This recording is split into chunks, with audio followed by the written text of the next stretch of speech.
Recuperação judicial e falência. Dois mecanismos que estão sendo extremamente utilizados em tempos de crise aqui no Brasil. Vamos entender no debate de hoje um pouco melhor sobre esses dois temas. Conosco aqui para o debate de hoje na TV OAB, Marcos Sá, contador. Tudo bom, Marcos? Tudo bem, Paulinha. Bem-vindo. Muito obrigado. E Mozar Gomes, presidente da Comissão de Estudos de Empresa e Societário. Tudo bem, Paulinha? Tudo bom, bem-vindos. Obrigado. O assunto hoje parece difícil, mas a gente vai tentar traduzir aqui um pouquinho, levar para o pessoal de casa aí, pessoal que está assistindo a gente, um pouco do entendimento de uma situação que a gente vem testemunhando comumente aí nos jornais, nas conversas de rua, que é a questão da recuperação judicial e da falência de grandes empresas, médio porte, pequenas também, né? E aí a primeira pergunta que eu faço para o Mozar, o que significa recuperação judicial para uma empresa e falência? Assim, se você puder explicar brevemente para a gente os dois termos e qual a diferença entre ambos, por favor. A recuperação judicial é um instituto recepcionado pelo direito brasileiro através da Lei 11.101/2005, mas que vem dando espaço, ganhando espaço no judiciário há pouco tempo, em razão dessa crise política e econômica que nós vemos sofrendo. Ela nada mais é do que a possibilidade que o legislador deu para que a empresa possa organizar o fluxo de caixa dela, adequar a capacidade de pagamento. Tá? Por isso a gente tem o stay period, que é uma suspensão daquelas obrigações, os direitos obrigacionais por 180 dias, onde ali o empresário ele consegue fazer caixa porque ele deixa de pagar aquela despesa financeira, que muitas vezes ela dá um resultado negativo em razão dos juros, de mora, né? E depois disso há todo um processo onde ele é, via de regra, direcionado pela massa de credores. Essa é a recuperação judicial. Sim. O que ela difere da falência? A falência ela é requerida ou concedida, e aí a gente está falando de autofalência, que é um pedido feito pelo próprio empresário, ou de um pedido de falência requerido por algum dos credores, e lá ele tem alguns requisitos, como protesto para fim de falência, títulos, débitos acima de 40 salários mínimos, atendidos esses requisitos, o juiz entende pela falta de condições da empresa, né? Por quê? Porque quando a falência é requerida, o juiz cita a empresa, determina a intimação da empresa para que ela proceda ao depósito elisivo. O depósito elisivo é o pagamento daquela quantia e aí ele suspende aquele pedido de falência, ele encerra. Se a empresa não fizer e o juiz entender que estão atendidos os requisitos, ele vai determinar a falência, ou seja, ela não tem condições de recuperação. Decreta a falência, né? Decreta a falência. E no decreto da falência, há o afastamento da gestão, ou seja, dos sócios, eles são afastados por ordem legal e assumem um administrador judicial nomeado pelo juízo.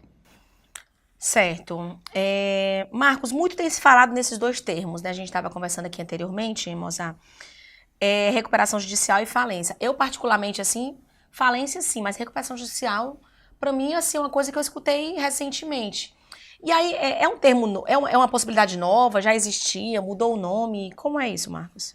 Como o colega Mozart falou, é uma legislação recente, de 2005, tá? Mas que vem sendo bastante debatida agora, recente, devido à situação política e econômica que o país se encontra. Sim. Mas o termo mais conhecido, Pauliana, na realidade, era o termo concordata, que hoje ele foi substituído pelo termo recuperação judicial. Não existe mais a lei da concordata, tá? E hoje é a lei da recuperação e falência. De fato, concordata eu lembro, esse termo já era bem popular, então, né? Essa terminologia, recuperação judicial, ela veio de 2005 para cá, mas está sendo bastante utilizada agora, recente, com esses fatos políticos e econômicos que o país vem enfrentando. Trazendo de novo o bate-papo aqui dos bastidores, que às vezes é muito rico também, né? A gente estava citando algumas empresas que pediram aí recuperação judicial e, assim, fiquei bem assustada em saber que tem tantas empresas, de fato, pedindo.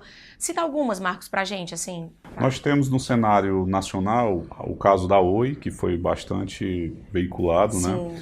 Temos o caso da Centauro, que é uma grande rede de material esportivo, né? E que está atuante no mercado, você vê ela claramente atuante. Exatamente. No nosso cenário local, recente agora, em maio, nós tivemos o caso do Grupo Cearense, tivemos o caso também da Rabelo, linha de eletrodoméstico no nosso estado, muito Dona forte. Florinda, né? Dona Florinda e Famel. Então foram casos recentes e bastante veiculados pela mídia. Isso tudo bem recente, assim. A sua percepção, Marcos, e Mozart, dos últimos anos para cá, de fato, isso tem acontecido? Eu diria que do ano passado, né, de 2016 para cá, esse número pode-se dizer que dobrou.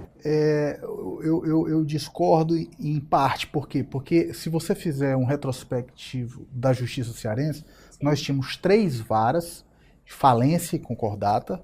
Essas varas foram renominadas recuperação judicial e falência, tá certo?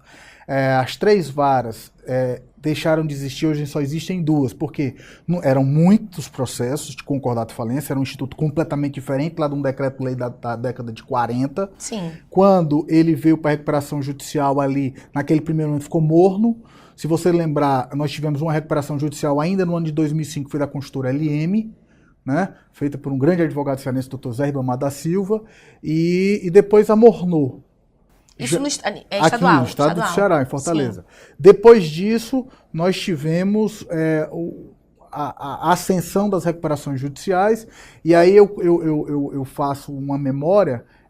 2010 nós tivemos Jandaia, e aí depois elas passaram a existir com mais frequência em 2012, 2013. Sim. Né? Mas, tanto é que o tribunal tinha um projeto para eliminar essas varas especializadas e recuou, porque é muito importante a especialização das varas. É um processo extremamente delicado, que Sim. todos eles trazem uma massa de credores, né? Envolve centenas de profissionais, de credores, de instituições. Uma especificidade muito grande, muito né? grande. Até no manuseio dessa documentação tem que ter um conhecimento técnico específico muito grande, tanto da contabilidade, do direito, da questão econômica. Multidisciplinar, né? Existe uma formalidade em termos de forma mesmo, né, Mozart, para preencher esses requisitos, desde o pedido, a apresentação de certidões das mais diversas especificidades. Em verdade, o que é que o legislador fez? Ele tirou aquele poder discricionário do magistrado, né? Aquele livre convencimento do juiz não existe para fim da Lei 11.101, e ele deu condições aquisitivas para o direito de requerer a recuperação judicial. Ela está elencada lá no artigo 51. Então, quando o empresário atende a esses requisitos, cabe ao juiz analisar o preenchimento, e daí ele defere o processamento da recuperação judicial mediante a nomeação de um administrador. E aí o processo começa a se desenrolar. Vamos aqui no senso comum mesmo, assim. De fato, esse cenário dessas grandes empresas nos últimos meses, até do ano passado para cá, estarem nesse processo, porque o processo de recuperação judicial, indiscutivelmente, é um processo, enfim, né, num processo assim mais complicado, apesar de existir a possibilidade, né, Mozart e Marcos, de a empresa respirar novamente, conseguir se recolocar no mercado, mas é um processo que ninguém quer chegar, né? De fato, é um reflexo do cenário econômico mundial, nacional, político, indiscutivelmente, Marcos? Com certeza, muito mais nacional do que internacional, né? A crise política internacional, ela veio se agravando de 2008 para cá, mas muitos países já estão respirando com mais naturalidade. E o Brasil, na contramão disso, está nesse momento no olho do furacão político que está puxando o econômico, né? Mozart, uma empresa falida pode voltar a atuar? Não, não pode. Não pode, acabou-se. Acabou. Inclusive, antigamente, havia a falência com continuidade das atividades, que não é apropriado, porque se a gestão é afastada e há um administrador judicial, ele tem que ir ali para liquidar os bens da massa, pagar quem puder pagar e encerrar. Então, ela não pode voltar para ela. Faliu, ela vai ser dado baixa na junta comercial. E nem os seus administradores. Por 5 anos. Ficam suspensos o direito de exercer qualquer cargo de chefia ou até por procuração dura por 5 anos. Acabou-se, né? Vamos amarrar aqui só a ideia, assim. Para frente, assim, qual é a avaliação de vocês, assim, que trabalham diretamente com isso, também recuperação judicial e falência? Tende o cenário a melhorar? Vocês acham que não? E mais uma questão, existe expectativa de que as empresas que estão na recuperação judicial possam voltar ao mercado? Existe um cenário positivo? Ou vocês acham que está muito nebuloso ainda? Marcos e Mozart? Eu vou dizer, até puxando sardinha para o meu amigo Marcos aqui. Eu acho que a recuperação judicial não é um produto de prateleira que qualquer advogado pode oferecer indiscriminadamente. Tem que ter muita responsabilidade ao se aferir a possibilidade, porque a gente tem que avaliar a natureza dos débitos daquela empresa, tá certo? Com base nisso, fazer um plano de recuperação com responsabilidade e viabilidade e convencer aos credores que a quebra é o pior negócio. E aí, nesse ponto, eu defendo muito que o administrador judicial não seja advogado. Porque o processo de recuperação judicial, ele requer muita análise de números, de tudo. Então, que seja ou um economista cenário, né? ou um contabilista. Mas eu acho que o advogado ele não é apropriado para estar no cargo de administrador judicial. E falo isso como membro do Instituto de Administradores Judiciais, como advogado que atua no ramo, né? Mas como contador. Mas não atuo na contabilidade, mas defendo muito o papel do contador nesse segmento. Marcos, qual é a tua visão assim de futuro, assim? Tá nebuloso ainda? É complicado? Acho que a gente vai conseguir se recuperar? As empresas vão conseguir girar novamente? Enquanto permanecer esse cenário político indefinido, né, o mercado ele é muito volátil e está sentindo bastante isso. Então, temos a esperança de que dias melhores virão, em termos econômicos, em termos financeiros e políticos, mas infelizmente estamos nessa dependência desse cenário, definição desse cenário político.